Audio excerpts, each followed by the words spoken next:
हर रिश्ता, चाहे कोई भी हो, इसे सिर्फ एक चीज मजबूत कर सकती है, वो है पैसा। ये सुनकर सामने खड़ी लड़की हैरान होकर जवाब देती है, अच्छा, और मुझे लगता था कि एहसास और जज्बा रिश्ते को मजबूत करते हैं।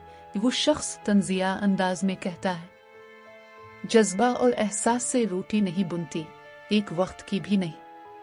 तो रिश्ता कैसे चलेगा?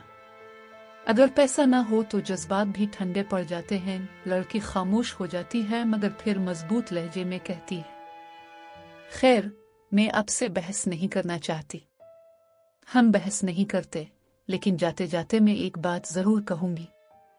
हमारा रिश्ता पैसे से नहीं बना था, बल्कि जज्बे और एहसास से बना था।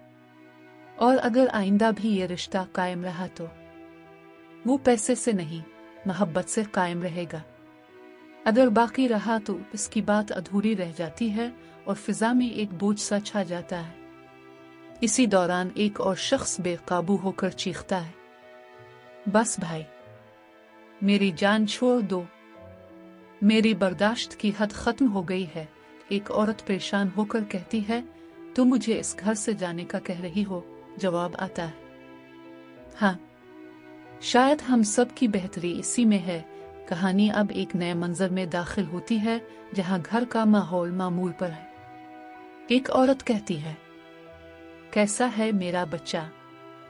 रात को अच्छे से सोए थे ना? बच्चा मासूमियत से जवाब देता है, जी उम्मी, लेकिन कजिन नहीं सोई थी। उम्मी हंसते हुए कहती है, मैंने तो इसे सोने ही नहीं दिया था। कजिन फौरन बोलती है, नहीं मुमानी जान, मैं सो गई थी। बच्चा शिकायत करता है, उम्मी कजिन झूठ बोल रही है। माहौल हल्का सा मिजाहिया हो जाता है, मगर फौरन सख्ती आ जाती है जब बड़े कहते हैं, खामोश, घर की बातें बाहर नहीं बताते। फिर एक अहम लम्हा आता है जब एक औरत बैग उठाकर आती है। सब हैरान हो जाते हैं, क्या हुआ? ये बैग क्यों? वो टूटे हुए लहजे में कहती है, क्या बताऊं, शौहर ने घर से निकाल दिया है। मैं खुद शौहर का घर छोड़कर आई हूँ। घर की बड़ी औरत सख्त लहजे में कहती है, ये तुम्हारा घर नहीं है, ये तुम्हारे बाप का घर है। लड़की दर्द से जवाब देती है, तो फिर मेरा घर कहाँ है? मैं शौहर की बीवी थी तो वो घर मेरा नहीं था। बाप की बेटी हूँ तो ये भी मेरा नहीं, तो फिर मेरा घर कहाँ है? इसके अल्फाज पूरे घर में खामोशी तारी कर देते हैं। इसके बाद एक सीन में छोटे बच्चे गुड्डू की तैयारी हो रही होती है। माँ कहती है, मैं पहली दफा गुड्डू को किसी के साथ भेज रही हूँ, ख्याल रखना। साथ ही सख्ती से हिदायत देती है, कोक, आइसक्रीम और ठंडी चीजें नहीं देनी।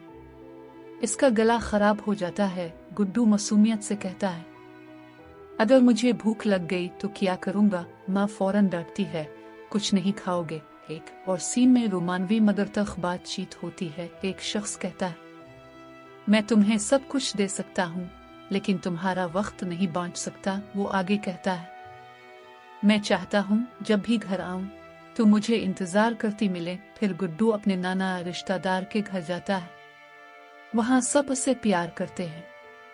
एक औरत खुश होकर कहती है, गुड्डू आ गया, मगर फौरन हिदायत दी जाती है, इसे गुड्डू नहीं, गुड्डू भाई कहो। सब उसे अंदर ले जाते हैं और पूछते हैं, क्या खाओगे, क्या पियोगे? गुड्डू जिद करता है, ठंडी बोतल, लेकिन मना किया जाता है।